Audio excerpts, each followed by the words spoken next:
মনে রাখবেন, যেই সরকার নামাজ প্রতিষ্ঠা করে না, যে সরকার ভালো কাজের আদেশ দেয় না, যে সরকার মানুষকে অন্যায় কাজ থেকে ফিরায় না, যাকাত আদায় করার অধিকার তার নাই।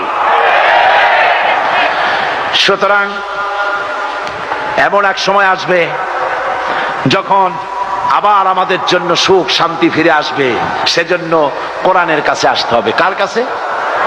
এই কোরআন হলো সেই কোরআন। আমার নবী বলেছেন, মান ক্বালা বিহি সাদাকা। এই পল্টন ময়দানে উপস্থিত লক্ষ লক্ষ জনতার উদ্দেশ্যে রাসূলের হাদিস শোনাই, প্রাণ খুলে কান খুলে শুনুন। আমার নবী বলেন, কোরআন দিয়ে যারা কথা বলে ওরাই সত্য কথা বলে। সুবহানাল্লাহ। আপনার নেতা বক্তৃতা করতে আসে, না আছে কোরআন, না আছে হাদিস, সব নিজেদের মন গড়া কথা, ঠিক কিনা? কোরআন দিয়ে যারা কথা বলে তারা সত্য কথা বলে, কোরআন দিয়ে যারা মানুষকে ডাকে ওরাই সঠিক পথের দিকে ডাকে। যেই ডাক শুরু হয় দুনিয়া থেকে, আর এর যাত্রা শেষ হয় জান্নাতুল ফেরদাউসে গিয়ে।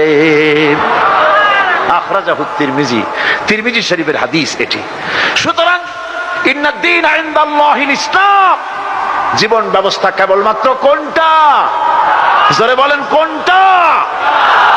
এই ইসলামের আইনের সামনে মাথা নত করে দিতে হবে।